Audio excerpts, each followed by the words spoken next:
then we get onto regenerative culture, which aims to balance that sort of physicality and that raw sort of bang, bang, bang sort of feeling or structure with a humanization. Now, if we go into the key arguments to make around regenerative culture is to focus on practices. One of the biggest problems in XR is people go regenerative culture and they're going, well, that sounds great, but what does that mean? It could mean anything, and it often does.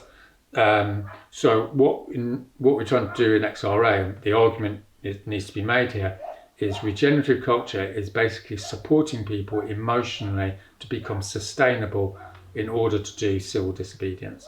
That's the broad sort of specific focus.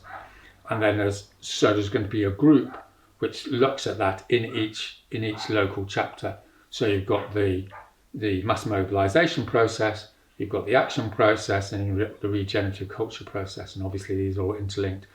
So the key responsibility of the regenerative culture process is to have a bunch of people that ring everyone every 2 or 3 weeks. Now, if someone, Joe's been in it for 2 months and he's super cool, you don't need to ring him up necessarily that often. But a lot of people, you might want to ring them up every week or go to see them or something. So it's like pastoral care, as you might say, from a Christian sort of tradition.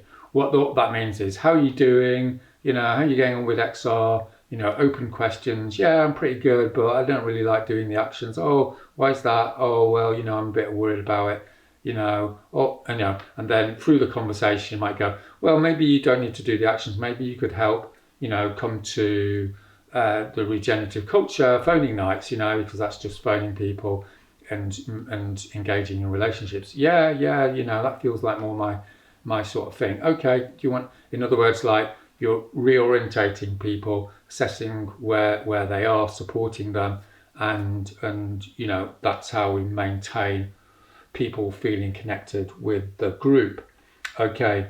So a second thing is, and at the time of making this video, it's not totally set, but another idea is to have grief workshops, because this, everything I'm telling you now is basically ignoring the fact that what we're dealing with here is a massively emotional situation, which is confronting something that's like coronavirus, but 100 times worse. And what we know from coronavirus is it's real, and real suffering is real, and it's traumatizing. And there's no way of getting away from that. There's no sort of, nice, kind words that are going to avoid that reality. So what does that mean? So what we know psychologically is people come together, they talk about that reality. No one's going to solve it for them, but through the act of speech, through connecting with other people, they're going to feel at least like they can handle it. And that will, that then enables them to go through a pathway of action to actually take action. So a second thing that can be organised is these grief workshops where people get together and just talk about stuff in a circle, a bit like Alcoholics Anonymous, that sort of thing. So there's different ways of doing that. I am not quite sure at the point of making this video what's getting set on that. And there might be 2 or 3 other specific practices. So the argument here that needs to be made when you're introducing this idea to people is we need to support each other. And supporting each other has to be concretized into practices. There's no point just standing up at the beginning of meetings with lots of warm words, right? What people need to know is people actually have to do stuff. What does that mean? It means phoning people, maybe even visiting them, having these workshops, maybe doing the odd social and what have you. And then that's how we're going to maintain sort of a positive, inclusive culture. You don't create a positive, inclusive culture by just sloganizing or, virtue signaling and all that stuff, right? You're creating an inclusive culture by being welcoming and accepting of diversity in people's different situations and listening to them. So that's the argument, right? The second side of the regenerative culture is we need to make the argument that groups also have to have some way to challenge people. And again, we don't want to, we can present this as we don't want 2 extremes. We don't want a culture where, someone arbitrary, some leader arbitrarily just gets rid of someone, right? That's really crap. But we also don't want a culture where someone's really, annoying people or being abusive or prejudiced or whatever, and they're not being challenged. So how do we find a balance? So that's how you introduce the argument here, is we need to find that balance. We find that balance by having a regenerative culture group that is making observations, as it were, about the group dynamics. And they might find out about this by phoning people. They might say, ring someone up and go, oh, how are you getting on? I haven't been to a meeting for 2 or 3 weeks ago. Yeah, there's this guy in actions who's, pretty prejudiced or abusive and I don't feel comfortable. Okay, and then if 3 or 4 people say that, then obviously that guy is a problem person.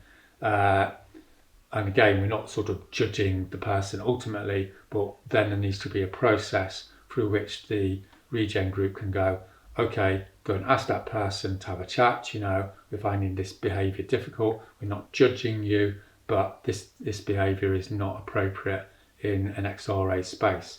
And then say to them, if you carry on doing it, unfortunately, we may have to ask you to leave.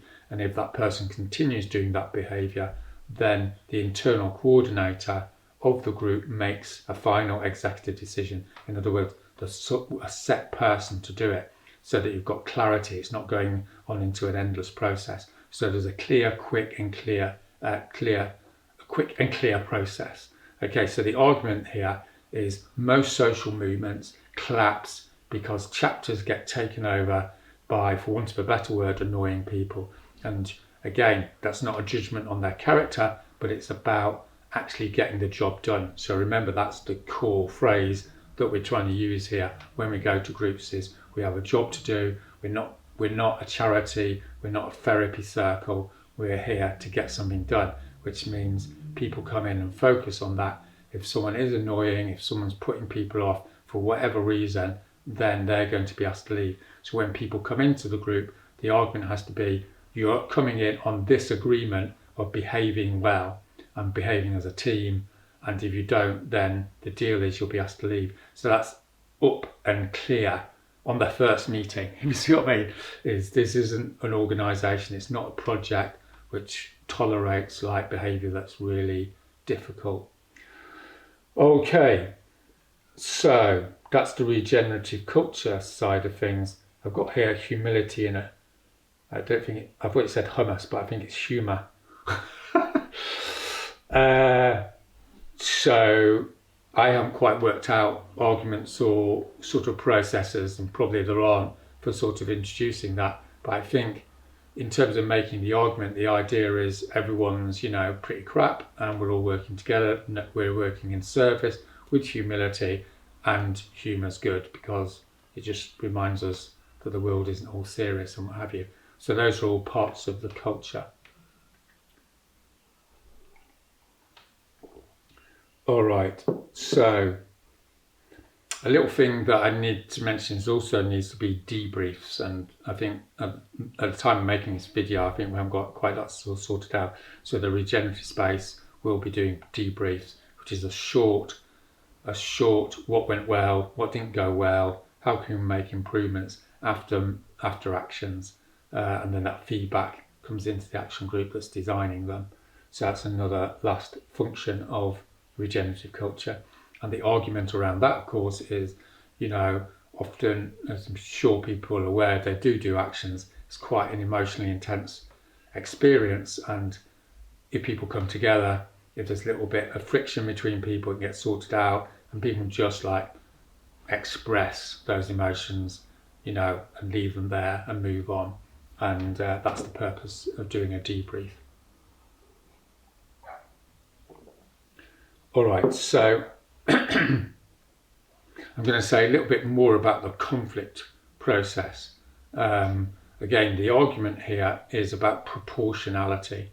So again, you can make this sort of, introduce this argument by saying you don't want, some manager type person just telling you, get out because they don't like you. On the other hand, if you're in conflict with someone, you just don't want a whole mess and endless process or lack of process around it. You want a clear process. So the argument is this needs to be graduated. So with a first starting point, and we're discussing this at the time of making this video, so we'll see how this goes.